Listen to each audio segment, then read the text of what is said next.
Assalamualaikum warahmatullahi wabarakatuh. Selamat pagi anak-anakku tercinta. Apa kabar hari ini? Semoga anak-anak selalu dalam keadaan sehat walafiat dan selalu dalam lindungan Allah Subhanahu wa taala. Jangan lupa setiap pagi ketika pembelajaran kita mulai, anak-anak harus sudah mandi dulu. Setelah itu sarapan pagi, kemudian zikir pagi, al-masyurah, dan juga sholat duha. Anak-anak, hari ini kita akan belajar tema 1, subtema 1 pada pembelajaran yang ke-6. Ayo kita berpendapat yuk. Gerak hewan itu amat menarik untuk diamati. Misalnya lebah saat ia sedang terbang. Cara lebah terbang dapat menjadi inspirasi pembuatan pesawat robot di masa depan. Apalagi manfaat dan pengetahuan organ gerak hewan bagi manusia. Berikanlah pendapatmu. Hari ini kita akan belajar menentukan ide pokok dari bacaan, membedakan alat gerak hewan vertebrata dan invertebrata, membuat gambar kartun. Sikap yang perlu kita kembangkan adalah 1. Percaya diri, 2. Peduli, 3. Tanggung jawab, dan yang keempat disiplin. Anak-anak, sebelum kita mulai pembelajaran, yang pertama kita belajar untuk menentukan ide pokok dari bacaan berikut ini. Ayo kita membaca. Anak-anak membaca teks dari gerak kupu-kupu yang ada di bawah ini. Gerak kupu-kupu. Kupu-kupu termasuk hewan serangga. Kupu-kupu memiliki organ gerak yang sama seperti serangga-serangga lainnya. Salah satu organ gerak yang istimewa dari kupu-kupu dan serangga lainnya adalah sayap. Dengan sayap ini maka menjadikan serangga sebagai satu-satunya hewan avertebrata yang bisa terbang. Setelah anak-anak membaca paragraf tersebut, mari kita menentukan ide pokok dari bacaan. Dari bacaan di atas kita katakan ide pokok dan kalimat penjelasnya.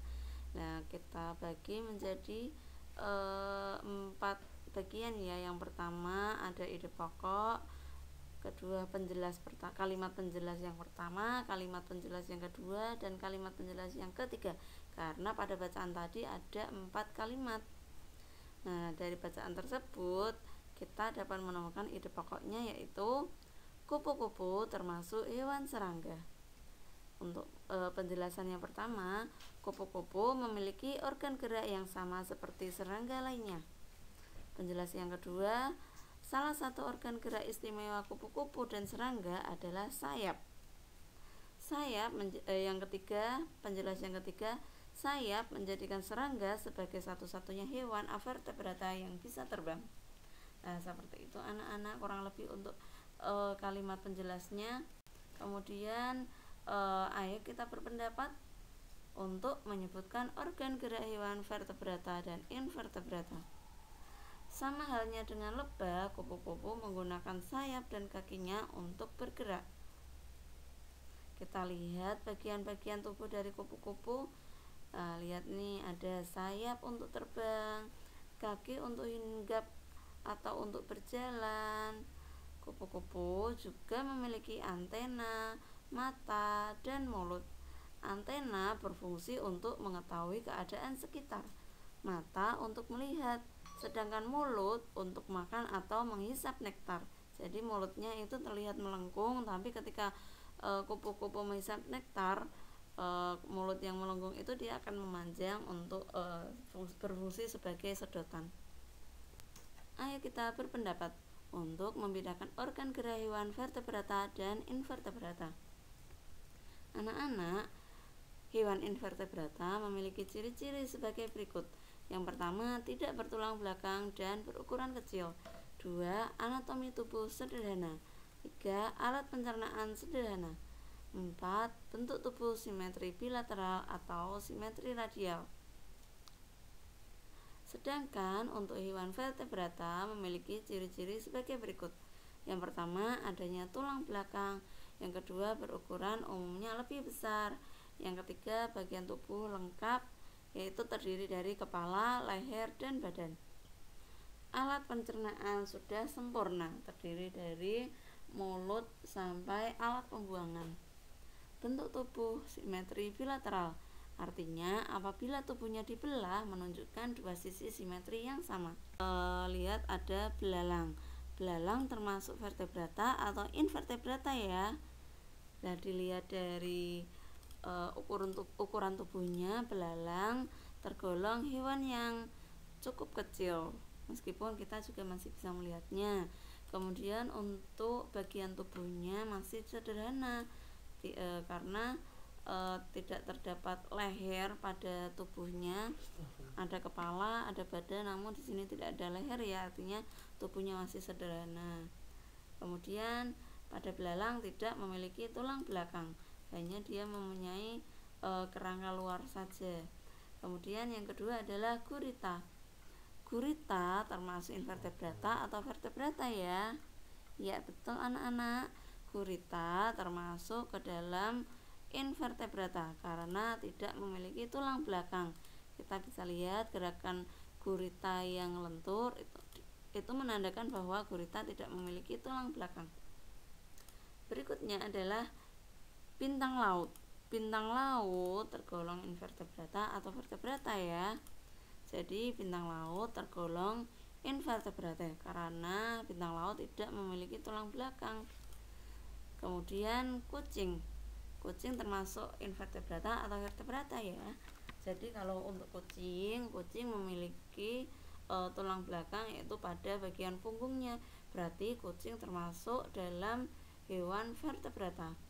Berikutnya cacing. Cacing termasuk vertebrata atau invertebrata. Jadi cacing termasuk ke dalam invertebrata karena kita lihat tubuh cacing sangat lentur, artinya di dalamnya tidak terdapat tulang belakang. Berikutnya laba-laba. Laba-laba juga tergolong invertebrata karena dia tergolong hewan yang kecil, kemudian tidak memiliki tulang belakang, tubuhnya lunak. Berikutnya adalah kelelawar. Kelelawar tergolong ke dalam vertebrata karena kelelawar memiliki tulang belakang dan ukuran tubuhnya cukup besar. Yang terakhir adalah ayam. Ayam tergolong ke dalam vertebrata karena ayam memiliki tulang belakang. Anak-anak bisa melihat tulang belakang ayam ketika anak-anak memakan ayam goreng. Itu bisa ada terlihat bagian tubuhnya yaitu tulang ya. Dan apabila makan bagian dada itu juga terlihat adanya tulang belakangnya. Berikutnya, ayo berkarya. Anak-anak nanti coba di rumah untuk membuat gambar kartun ya. Coba anak-anak lihat kembali teks berjudul kupu-kupu. Anak-anak setelah membaca teks tersebut, anak-anak membuat kartun kupu-kupu di kertas karton.